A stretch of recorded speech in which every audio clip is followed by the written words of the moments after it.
see those bubbles?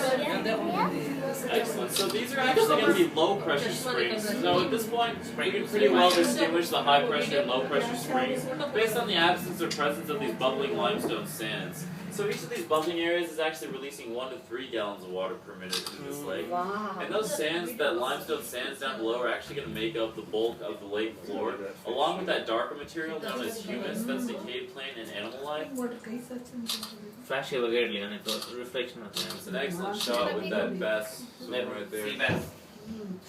Now that bass actually looks a bit hybridized. It doesn't really look like a pure largemouth or a Guadalupe. It looks like somewhere in between. And that's often the case out here. So our largest fish species, our top predator fish species, is actually the spotted gar. And he won't consume fish over 6 inches in length.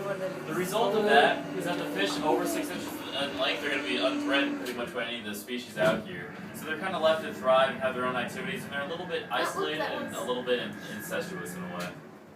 Now, when we notice these fish kind of lingering over these springs, what they're actually waiting for are tiny microorganisms to get pumped out of the aquifer below. So while the aquifer is devoid of light, it does have its own ecosystem with its own food chain, and that's going to include the top predators like the Texas blind salamander, and tons of microorganisms that are going to be their prey. So oftentimes, if these fish know what they're doing, it's going to be an endless buffet for them, just waiting for food to come out. And we'll see other instances of that throughout the lake. Yes, sir?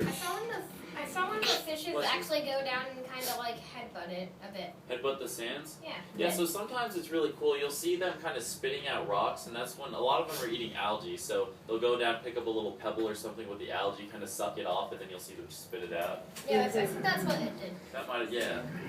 Oh, I just saw it. Oh, that one's big. Where? I can't see the big one. So a little bit on offering these turtle. Yeah. Small turtle. Oh, yeah, he's tiny. Oh, excellent. Okay, so while this looks like an infant turtle, what we're actually looking at is a musk turtle.